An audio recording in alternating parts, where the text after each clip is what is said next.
Hello students, the topic of my today's video is microprocessors and microcontrollers. This is a very basic topic which nobody can avoid in day-to-day life. So as you can look at the screen, any microprocessor based system has got a central processing unit, what we call a CPU, and some memory, I/O circuitries and buses.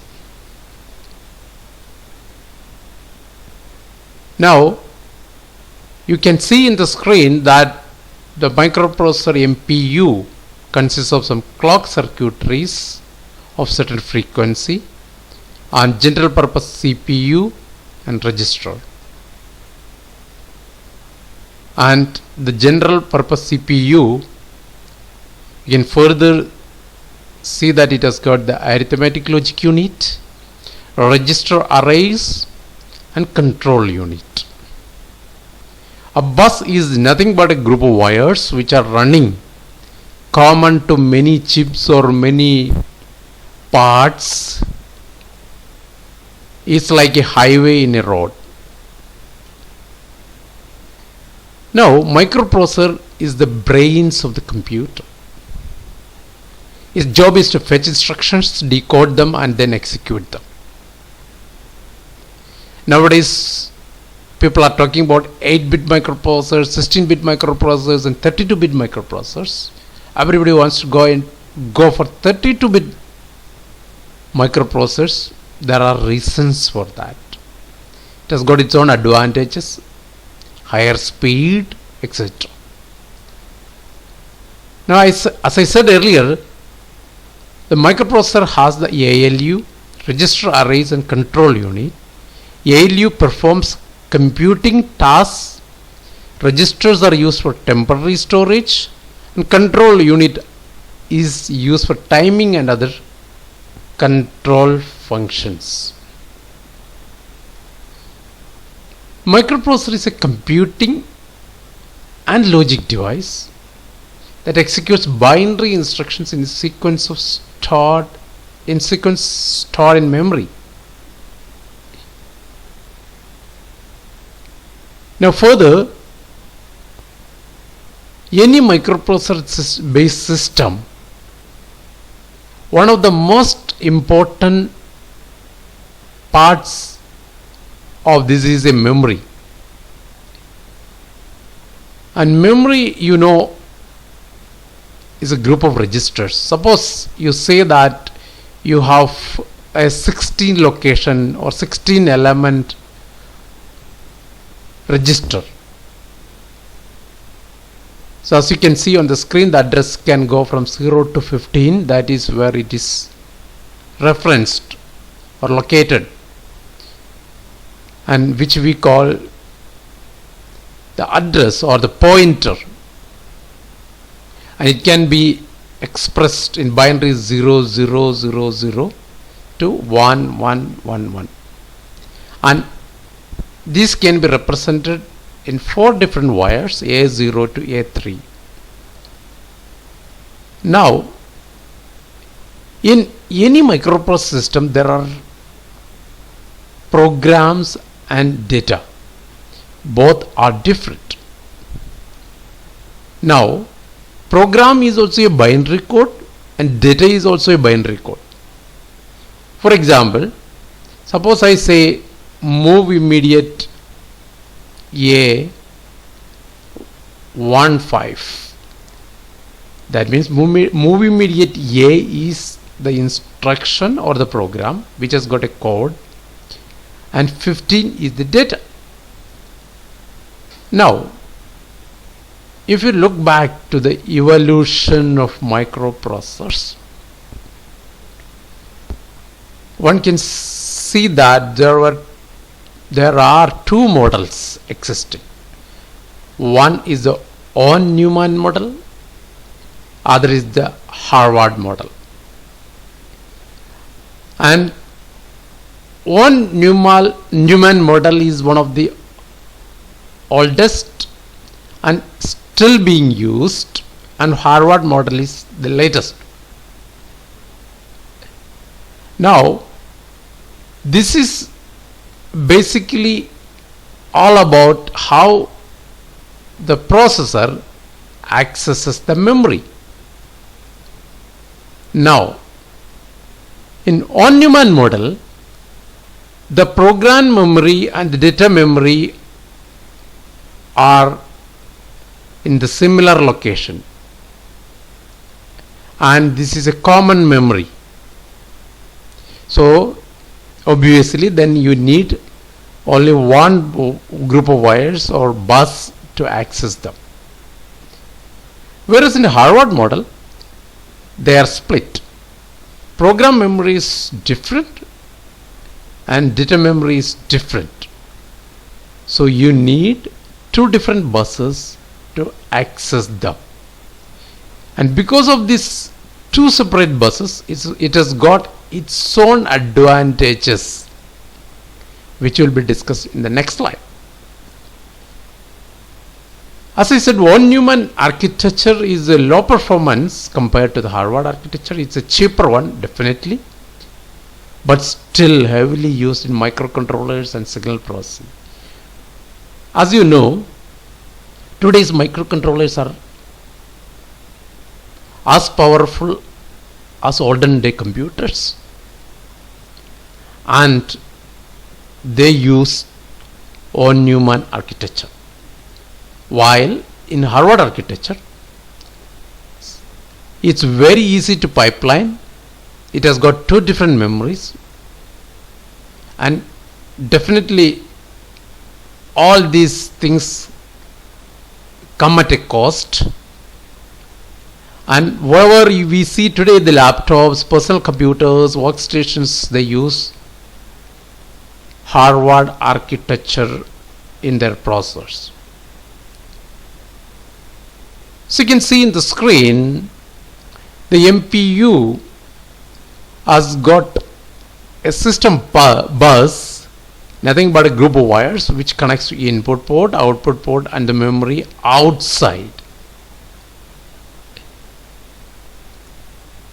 Now, the MPU transfers data to the outside world or to the memory using address and data bus and also some control lines. Now, if you look at the microprocessor based systems memory classifications, if we are talking about 64 kilobyte of RAM, we are always talking about static RAMs. Static RAMs are very fast, and as they are made of transistors and they are all flip-flops, obviously they are faster. Whereas dynamic RAMs are CMOS based chips, which are little more slower, but you can make huge quantities in less space. While think of permanent memories, which are probably like hard disks in the form of chips, then you can have EEPROM, electrically erasable PROMs, and one of the latest is the flash memory. You get a feeling of a hard disk inside the microcontroller, can read and write data into the flash memory and it remains stored. And now comes I/O ports. What are I/O ports? I/O ports are, you can think like two gates of my house. I have a front gate and a back gate. Front gate is where people come in and back gate is where the data goes out. Suppose you connect a printer, the data goes out to the printer and they need ports. So it is called I/O ports. Now, as I said earlier, today's microprocessors come with address bus widths of the order of 16-bit, 20-bit, 24-bit, 32-bit. There are parallel lines. And control bus is relatively smaller. They have 4 to 10 wires or signal lines. And data bus 8-bit or 16-bit or 32-bit. Now when we talk about 32-bit microcontroller or 32-bit microprocessor, we are all talking about data width. The bigger it is, the faster it is. Take example of an 8-bit MPU, which is almost getting obsolete these days because of the powerful 32-bit microprocessor. Here D0 to D7 is data width, 8-bit data width, and remaining things like RAM, ROM, buses, control bus, data bus, etc. shown here. And what's a microcontroller? Microcontroller is a small computer on a single integrated circuit containing the processor code, the memory, the programmable input-output peripherals. Now, embedded controllers, you must have heard many times, they don't have operating systems, or they can have real-time operating systems which are very, very small, and sometimes they execute a single program tailored exactly to a controller hardware. That means they are embedded for one particular application with a small memory and a small processor and minimum number of tasks. Nowadays, the firmware development on embedded controllers are done in high-level languages rather than assembly language, which were popular earlier. So there are always converters to convert C++ to assembly or to binary, whatever. So that way life becomes easier. And microcontroller unit, as I said, is a system on chip. It has got microprocessor, memory, I/O ports, and some of the microcontrollers, or most of the microcontrollers, have timers, A to D converters, serial I/O, parallel slave ports, or built into one single chip. It's like an all-in-one system. Look at the different microcontrollers today available in the market. They are 8-bit, 16-bit, 24-bit, 32-bit architectures. And people are slowly forgetting the 8-bit series and going into 32-bit series, but still 8051 kind of series is still heavily used. If you look at the MCU architecture, there are two types of architecture, RISC and CISC. RISC is a reduced instruction set computer. CISC is a complex instruction set computer. RISC has got simple operations, whereas CISC has got more complex operations. RISC again has simple addressing mode, whereas CISC has more complicated addressing modes. And you can see most of the embedded systems still use RISC architecture, whereas x86 computers, like whatever we use in your computers, desktops, you must have heard 80486, Pentium, etc. All Intel chips and AMD chips, they all come under CISC architecture. This table more or less summarizes what I said in the last slide. CISC is complex instructions require multiple cycles. RISC reduced instructions take only one cycle. Remember that. That's the biggest advantage of that. Now, if you take the CISC versus RISC, one can calculate the performance equation by the following equation. The time taken per program equal to time per cycle multiplied by cycles per instructions multiplied by instructions per program. CISC approach attempts to minimize the number of instructions, whereas RISC does opposite, reducing cycles per instruction. Now a bit about ARM architecture.